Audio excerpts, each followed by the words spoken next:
d'être avec Loïc Prudhomme aujourd'hui, député de la Gironde, avec lequel on va un peu faire le bilan de cette première année de mandat comme député et parler de la suite, la manière dont tu envisages l'année qui vient et des combats déjà que tu as menés tout au long de l'année. Je te laisse peut-être te présenter un peu plus. Écoute, tu as dit l'essentiel, voilà, député de Gironde pour la France Insoumise. J'ai le bonheur de te recevoir aujourd'hui à la permanence parlementaire, à 2 jours de la fin de cette session extraordinaire qui va marquer aussi la fin d'un cycle de 1 an, un peu plus d'1 an de mandat de député. Voilà, avec une grande découverte pour moi de ce qu'est la vie parlementaire. Donc je pense qu'on va pouvoir échanger aussi sur ce qu'est le travail de parlementaire, sur un nouveau mandat et sur une année complète maintenant passée. L'idée en fait, en ayant la chance de discuter avec toi, c'était de pouvoir permettre de montrer à tout le monde ce que c'est que le travail d'un député de terrain de la France Insoumise. Alors on envisage les choses de la manière suivante, on va traiter de 4 grands thèmes. Le plus clairement et le plus simplement possible. Le premier, c'est celui qui est dans l'actualité présente, autour de l'affaire Benalla et tout ce que ça pose en termes de problèmes constitutionnels, démocratiques. Le deuxième, c'est ton activité au quotidien. Qu'est-ce que c'est qu'être un député de la Nation aujourd'hui en 2018? Quel est ton travail quotidien de député en dehors de ce qu'on voit dans l'hémicycle?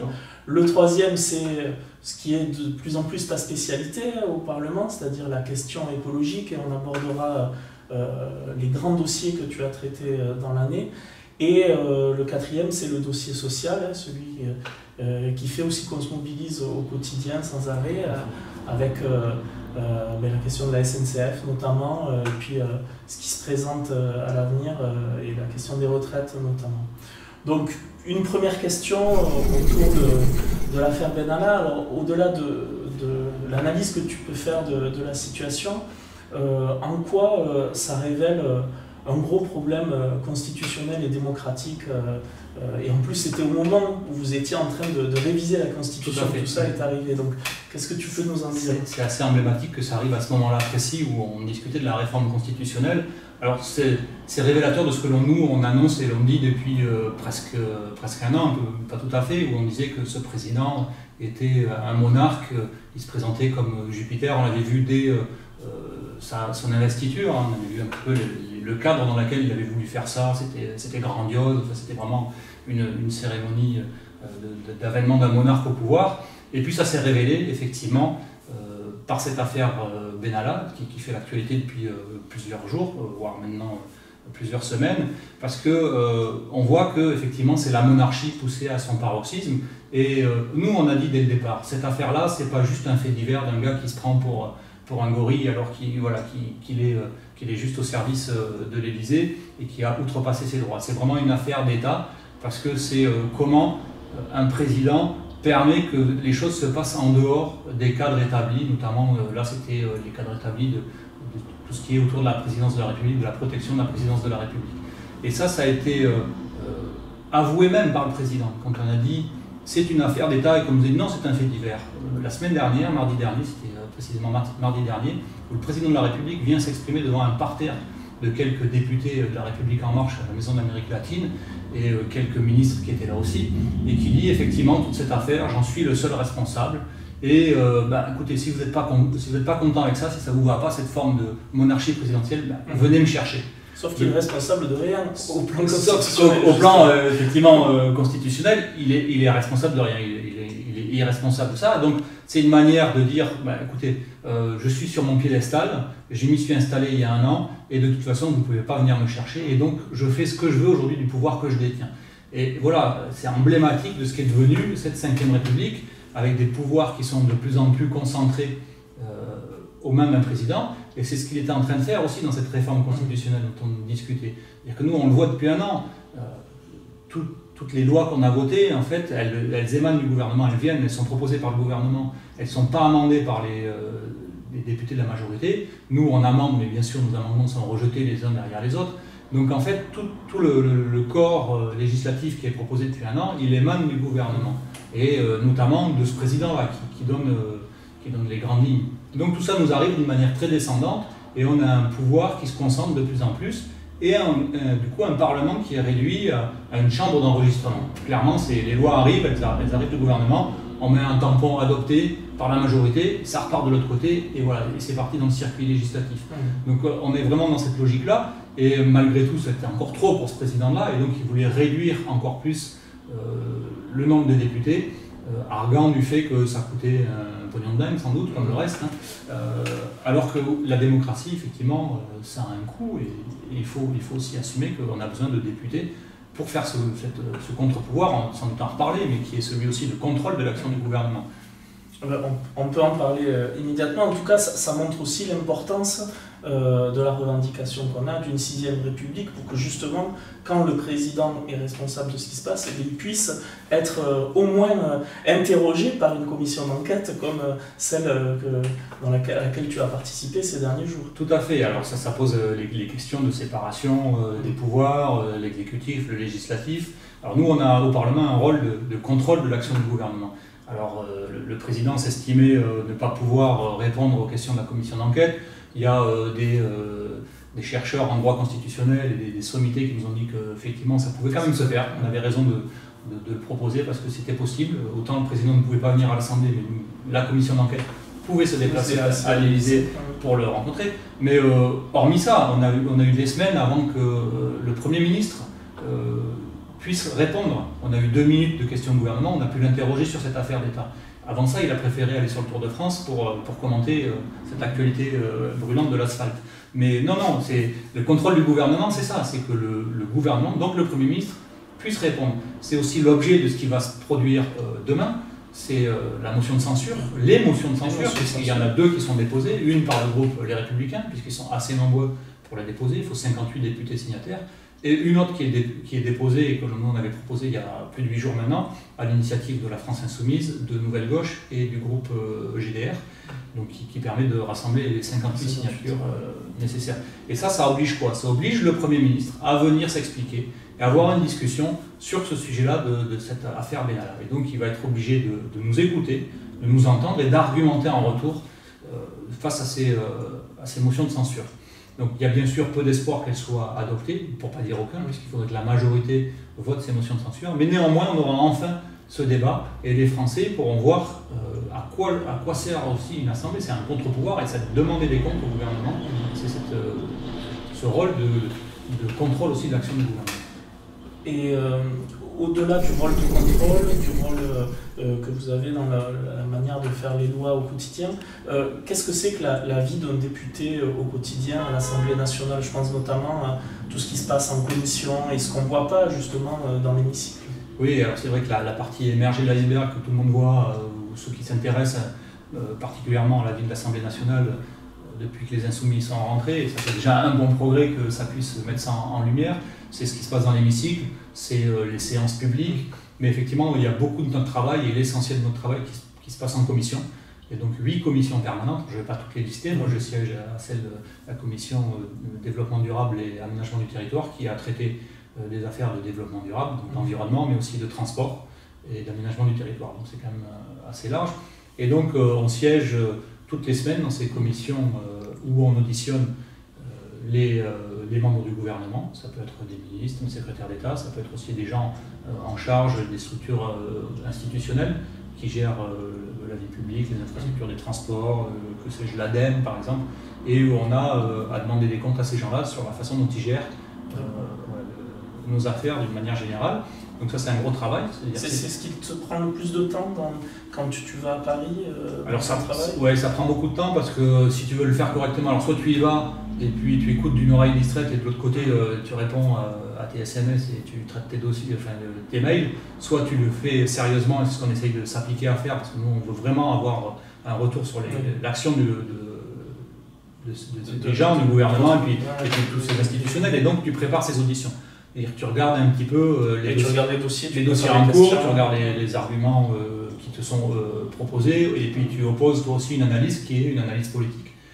Parce que toute action d'un gouvernement doit s'analyser aussi par rapport à un prisme politique qui est pour nous l'avenir en commun, qui est notre analyse de changement de régime et comment on peut mettre, notamment pour ce qui me concerne, la règle verte, notamment comme colonne vertébrale de notre action publique. Donc ça prend du temps parce qu'on essaye de préparer ça et on réussit, je pense, plutôt bien à préparer ça sérieusement, à pas juste passer les plats et servir la soupe aux gens qui nous sont là, mais vraiment à les interroger sur des sujets qui nous intéressent, parce que ça nous aide aussi, nous, à construire notre argumentaire, à aussi, j'allais dire, renforcer des points du programme sur des points particuliers où on n'a pas forcément une connaissance encyclopédique de tout. Et donc voilà, ça nous oblige aussi à ce travail d'apprendre aussi beaucoup de choses sur des domaines qui nous sont plus ou moins éloignés. Et tout ça implique un travail du groupe en amont dans la définition des périmètres de travail de chacun et comment vous avancez ensemble. Enfin, je suppose qu'il y a un gros travail d'équipe au sein du groupe de la France. Effectivement, c'est une bonne question. Je pense qu'elle va permettre de voir comment c'est structuré. Effectivement, on oublie de le passer à plusieurs niveaux. Le groupe, on est 17, donc répartis dans les 8 commissions permanentes. Mais effectivement, on se voit toutes les semaines pour savoir ce qui se passe à l'Assemblée d'une manière plus globale. Et après, on est en binôme, souvent, sauf une commission où il y a 3 collègues députés, mais nous, on est en binôme avec Mathilde Panot à la commission de développement durable. Et donc, on se met aussi en phase pour savoir comment on gère les dossiers, comment on se les répartit. S'il y a des questions politiques, voilà, quel est l'axe, l'angle politique sur lequel il faut qu'on aborde la question. Est-ce qu'on a une divergence sur une analyse entre nous deux, et parfois est-ce que la divergence elle peut aller jusqu'à finalement c'est des questions qui ne sont pas forcément tranchées très précisément dans notre programme, et donc ça nous oblige à revenir devant le groupe et à en discuter ensemble. Donc voilà, sur toutes les commissions ça se passe comme ça, donc à différents niveaux, pour effectivement on a cette cohérence sur toutes les questions que l'on aborde. On a vraiment une cohérence politique au sens noble, c'est-à-dire qu'on n'a pas des propositions ou des positions qui se contredisent l'une l'autre. Très cohérent, et je pense que ça aussi c'est le travail qui est perçu et qui est reconnu aussi par nos adversaires politiques, c'est qu'ils savent que quand on est là en commission ou dans l'hémicycle, que vous êtes unis. On est cohérent dans ce qu'on dit, et surtout ce que l'on fait quand on propose des choses, c'est argumenter. Voilà, on ne va pas dire je vous propose cet amendement parce que c'était le programme du président, parce qu'on entend souvent l'argument de la République en marche. Ah oui, mais c'était dans le programme, ça me fait une belle jambe, moi je ne suis pas d'accord. Donc politiquement je vais argumenter pourquoi je ne suis pas d'accord et la proposition alternative, comment on la construit. Et donc ça se construit en commission, effectivement, et puis après c'est décliné dans tout le travail parlementaire. Alors justement, prendre l'exemple de la commission dans laquelle tu travailles et du thème du développement durable, de l'écologie sur lequel tu travailles, je crois, si j'ai bien vu ton action de cette année le plus. Est-ce que tu peux nous dire un mot de la proposition de loi que tu as déposée relative aux zones tampons par rapport aux pesticides? Oui, alors c'était une réflexion qu'on a eue très en amont dès le début de mon mandat sur les questions ici locales. En Gironde. Tout le monde les connaît, les problématiques en Gironde de pulvérisation autour des lieux de vie, des habitations, notamment des écoles, qui avaient fait grand scandale autour des écoles. Et donc, il nous a semblé qu'il était utile, en relation avec les associations, de proposer un cadre législatif pour éviter ce genre de problèmes sanitaires. Et donc on l'a fait d'une manière concertée, donc je disais avec des professionnels, avec des associations, de manière très sérieuse, très documentée, pour proposer cette proposition. Ça c'est pour la rédaction en fait de la proposition. Pour la rédaction, voilà. Ça se passe comme ça, on l'a voulu comme ça, et ça s'est trouvé en même temps, en termes de timing, on n'avait pas décidé comme ça, au moment où on discutait le projet de loi agriculture-alimentation en première lecture à l'Assemblée nationale, où cette question des pesticides a été bien sûr au devant de la scène. On a beaucoup parlé de l'épisode du glyphosate. Donc voilà, tout ça s'est trouvé à ce moment-là de convergence autour des pesticides. Donc c'est un double travail qu'on a mené. Ce travail sur une proposition de loi, qui est un travail, on va dire, de l'équipe ici, de l'équipe parlementaire, et puis qu'on a mis en lien aussi avec le travail sur le projet de loi gouvernemental, et sur lequel on a aussi proposé un amendement pour mettre ces zones sans pulvérisation de pesticides qui sont cancérigènes, mutagènes, reprotoxiques ou perturbateurs endocriniens en amendement dans la loi. Donc voilà, c'était en 2 temps, sur 2 espaces politiques qui sont offerts aussi à un député, celui d'une proposition de loi, mais pour un député de l'opposition comme moi, il y a peu de chances qu'elle soit reprise, et puis ce travail qui sert aussi à amender les projets de loi du gouvernement. Donc c'est en 2 temps, et voilà comment ça s'est un petit peu articulé sur cette proposition de loi sur laquelle tu m'interrogeais. Et du coup, l'autre dossier que tu as beaucoup traité, et qui est assez proche d'une certaine manière, en tout cas qui est dans un champ qui est le même, c'est celui de la malbouffe et de la commission d'enquête parlementaire, je crois que pour laquelle tu t'es battu pour qu'elle existe et que tu présides aujourd'hui. Tout à fait. Alors ça c'est une idée qui est émanée du groupe. Pour le coup là c'est une discussion du groupe de la France Insoumise, du groupe parlementaire dans son entier. Il faut savoir, pour ceux qui ne sont pas rompus encore à l'exercice parlementaire et à toutes les possibilités qui nous sont offertes, on peut faire des demandes de commission d'enquête et on peut en imposer une à l'Assemblée une fois par an pour un groupe commun. Le groupe peut imposer? Le groupe peut imposer. On en avait posé d'autres. On a posé beaucoup de propositions de commission d'enquête. Notamment, on en avait proposé une dès le 3 ou 4 mai sur l'affaire de la gestion du 1er mai et la gestion policière du 1er mai. Celle-là, elle était restée enterrée. Mais on en avait proposé d'autres, et notamment on en a proposé une en tout début d'année, qui était celle de faire une commission d'enquête sur les impacts de la nourriture industrielle sur les pathologies chroniques, qu'on a résumé en commission d'enquête malbouffe, parce que ça porte bien son nom, et que l'on a proposé, et pour laquelle on a demandé ce qu'on appelle un droit de tirage, c'est-à-dire qu'on voulait absolument qu'elle ait lieu, et donc voilà, le gouvernement, l'Assemblée était obligée de... Elle ne peut pas refuser dans ce cas. Elle ne pouvait pas refuser. Alors il y a quand même quelque chose d'assez emblématique et intéressant sur cette proposition de commission d'enquête, c'est qu'elle est votée quand même en commission des affaires économiques, puisque ça relevait de ce champ-là, et qu'elle a été votée à l'unanimité, tous les députés présents de tous les partis. Donc, ça veut dire que le sujet vraiment faisait consensus, et la façon dont nous on l'a abordé faisait consensus. Donc voilà, ça c'était quand même une grande victoire pour notre groupe, et la première fois que ce sujet-là a été abordé en commission d'enquête, et sous cet aspect-là. Donc ça c'est vraiment un travail qui est très intéressant. Il a effectivement à voir avec l'environnement et l'écologie, parce que tout ça implique la manière dont sont produits nos aliments.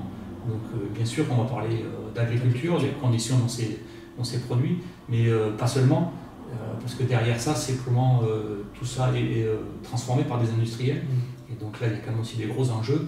Et dernier maillon de cette malbouffe, c'est la grande distribution, qui aussi, par la pression qu'elle met sur les prix et sur les coûts, induit aussi beaucoup de cette malbouffe dans la façon dont elle exige des agriculteurs ou des industriels qui produisent des choses à bas prix et donc de basse qualité. Mais alors justement, pour que tout le monde comprenne, quand vous mettez en place comme ça une commission d'enquête parlementaire, il y a un rapport à l'arrivée, c'est ça, à retour des analyses, et après est-ce que ça peut donner lieu aussi à des propositions de loi ou... Tout à fait. Alors comment ça se passe concrètement une commission d'enquête? C'est quelque chose qui a quand même beaucoup de pouvoir. C'est-à-dire qu'on peut auditionner qui on veut, et légalement les personnes sont tenues de venir devant la commission d'enquête. On peut aussi se déplacer. On peut aller n'importe où, demain, je ne sais pas, au ministère de la Santé, aller voir dans un service, je ne sais pas, sans prévenir à l'avance. On peut s'en prévenir et voir comment cette problématique est prise en compte par un ministère. On peut aller aussi dans une usine de transformation pour dire voilà, on veut aller voir dans quelles conditions sont transformés vos plats cuisinés. On peut faire ça. On dit sur place et sur pièce. On peut aller sur place et vous demander aussi d'avoir communication de pièces. Donc ça, on a quand même des pouvoirs très, très étendus et ça donne effectivement au bout, ça aboutit à la production d'un rapport qui peut être un rapport qui va servir à caler une armoire, comme il y en a beaucoup, mais ce n'est pas l'objectif. Là, pour le coup, je suis avec une co-rapporteure qui, de droit, est de la majorité, qui est République En Marche, mais avec laquelle on arrive plutôt à s'entendre et à vouloir surtout des sorties concrètes dans cette commission d'enquête. Et donc un rapport qui va faire des propositions pour éviter qu'on s'enferre encore un peu plus dans la malbouffe, et puis qu'on puisse proposer des choses qui pourront être traduites, comme tu le disais, dans le champ législatif. Donc l'idée c'est qu'après le gouvernement puisse s'emparer de propositions. Je ne me fais pas quand même beaucoup d'illusions, voilà, il faut être optimiste mais pas naïf. Donc on verra comment tout ça est apprécié et repris par le gouvernement, par la majorité. Mais moi en tout cas je ne m'interdis pas que certaines des propositions, je puisse en faire des propositions de loi et en tout cas en faire la publicité. Il faut vraiment que les choses changent dans ce domaine-là.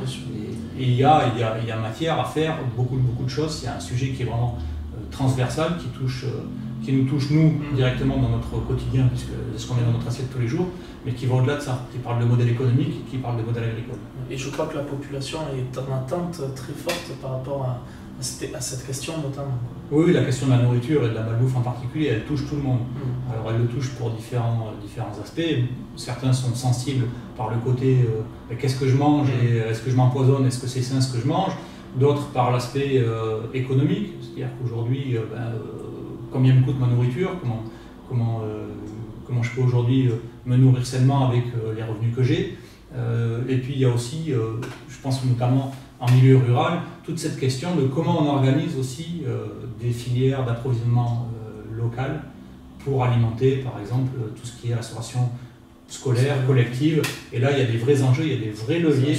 Ouais, il y a un vrai sujet pour faire basculer tout un modèle vers quelque chose de bien plus vertueux. Alors pas seulement vertueux en termes d'environnement ou de nourriture saine, mais aussi de relocalisation de l'économie, de lutte contre le chômage. On voit aujourd'hui les territoires ruraux, on était encore récemment sur une caravane rurale, on en parlait sur Coutras, où les territoires sont désertés par l'industrie, il n'y a plus grand chose, et l'agriculture pourrait être un vecteur d'emploi, parce qu'elle induit aussi autour beaucoup de choses à remettre en route. On parle de restauration collective, ça veut dire que derrière il faut aussi des cuisiniers, il y a tout un écosystème à mettre autour de ça. Et de réfléchir aussi à des conditions de travail dignes dans tous ces métiers et pas sous pression effectivement de donneurs d'ordre. Clairement, et c'est là qu'on s'apercevrait aussi que finalement on aurait à y gagner en termes de santé de tous, puisque travailler dans des conditions de pression insupportables, on voit que c'est pas tenable, être hors de l'emploi, ça induit aussi des problèmes de santé pour ceux qui sont laissés sur le bord de la route. Donc voilà, toutes ces problématiques-là, elles sont très interconnectées. On parle de santé, on parle social, on parle agriculture, on parle vraiment de toutes ces choses-là.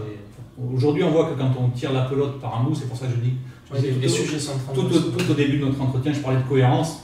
Notre programme, je pense qu'il a cette grande cohérence. C'est que quel que soit le fil par lequel tu tires cette pelote-là, tu t'aperçois que tout est imbriqué, que nos réponses, finalement, elles arrivent à couvrir tous ces champs-là. Parce qu'on n'en a pas parlé, mais quand on parle de malbouffe, on parle aussi de la part que l'on laisse aujourd'hui de notre budget à se nourrir, du temps que l'on a pour faire la cuisine. Ça veut dire comment on repense le temps de travail, etc. On pourrait en parler des heures, tout est très lié, mais il y a un vrai modèle de société et comment on veut s'organiser, tout ça est à repenser. Alors, dans ce modèle de société, dans notre programme, on donne une importance forte au service public et à tout ce qui relève de la protection sociale, la retraite notamment. Et on constate évidemment que les services publics sont de plus en plus démolis par ce gouvernement. Il y a l'exemple de la SNCF récemment.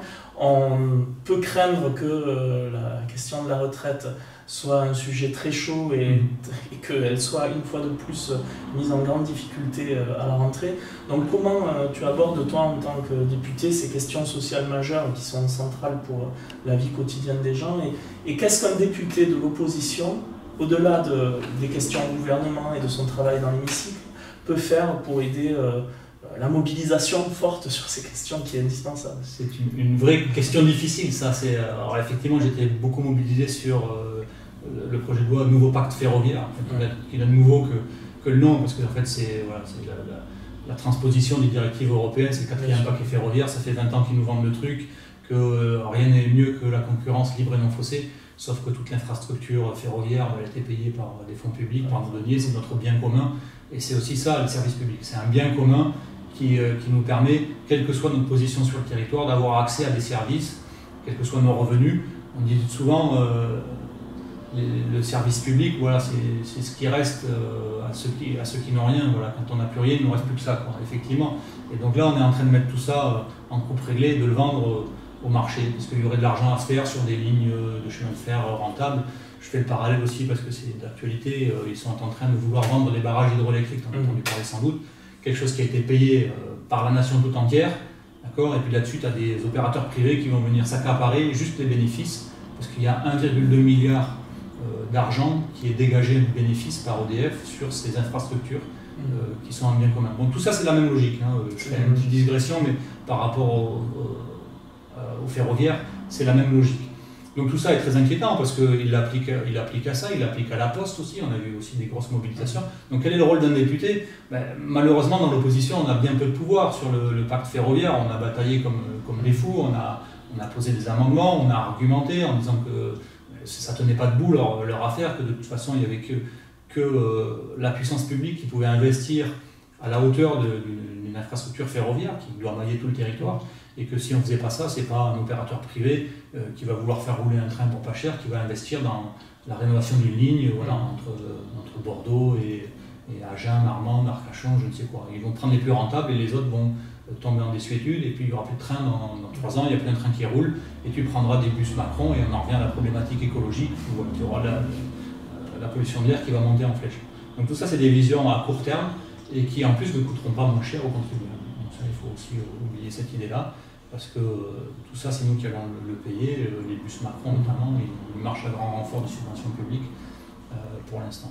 Donc voilà comment agit ce gouvernement. Alors sur la réforme des retraites qui va arriver, la logique est la même, c'est qu'on avait un système qui faisait consensus, qui marchait plutôt pas mal, géré paritairement aussi, le système de retraite, et qui était basé sur la cotisation.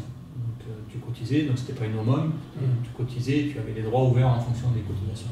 Alors demain la logique c'est laquelle? C'est que finalement c'est par point, une retraite par point, et qui en fonction de ce que tu auras pu travailler t'ouvrira des droits à un certain nombre de points dont tu ne connais pas la valeur aujourd'hui. Tu sais juste que elle sera en fonction pour ta classe d'âge, c'est un peu ardu à expliquer comme ça en quelques secondes. En fonction de la classe d'âge qui va arriver à la retraite, ça sera calculé sur une espérance de vie moyenne, la valeur du point qui sera servi au moment où tu seras en retraite.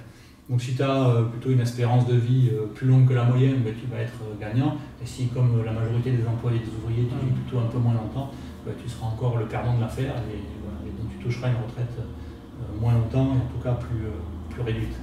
Donc toute cette logique de réforme des retraites, elle est encore de basculer ça, de la cotisation aussi, vers un système basé plutôt sur l'impôt ou la CSG, qui fait que c'est le gouvernement qui décidera en fait du niveau des pensions qui pourra servir. Aujourd'hui, les cotisations sociales, tout ça a été décidé d'une manière plus large, avec le système de gestion paritaire, même si ce n'était pas parfait, parce qu'aujourd'hui, effectivement, on voyait aussi cette tendance à ne pas vouloir augmenter les cotisations, qui permettrait d'avoir un niveau de remplacement des salaires comme on avait dans le passé, au-delà de 70%, maintenant c'est 57%, donc tout ça est réduit à peu de chagrin. Donc voilà pour faire rapide sur cette logique capitaliste, on va dire, de la gestion des retraites, on bascule sur un système à l'américaine en fait, très clairement, où tout ce qui est gestion des communs, gestion paritaire, on pourra aussi parler de sécurité sociale, qui va basculer sur l'impôt, on l'a vu déjà au niveau de la finance. C'est exactement la même logique, hein. On revient sur toutes ces questions où on avait la main sur ce qu'on voulait faire dans le système de protection sociale, et là aujourd'hui voilà, c'est plutôt mis en coupe réglée pour qu'on n'ait surtout plus rien à dire là-dessus et que ce soit décidé pour nous depuis voilà, en quelques mots. C'est bien le vieux monde, ça, quand on décide tout depuis en haut sans que le peuple ne puisse dire quoi que ce soit. On en revient à l'histoire de la monarchie dont on parlait au tout départ. C'est surtout que c'est la monarchie au service de quelques-uns. Voilà, donc là, on est aux antipodes de nous, ce que l'on propose, hein, c'est que les gens reprennent en main leur vie, leurs affaires, ce qu'on a commencé à faire. Certes, un peu nombreux, mais je pense que là, aujourd'hui, on voit que beaucoup de monde se rend compte de l'impasse dans laquelle nous amène ce modèle d'hyper-présidentialisation, et surtout au service d'une oligarchie qui accapare des richesses d'une manière vraiment abusive. Merci beaucoup Loïc Merci pour à toi. Cet échange, et j'espère que ça permettra à tout le monde de mieux comprendre tout le travail que fait un député d'opposition France Insoumise de la Gironde comme toi aujourd'hui au Parlement. Merci. En espérant que ça aura été assez clair pour tout le monde, et s'il y a besoin d'explications, on refera. On fera un deuxième épisode.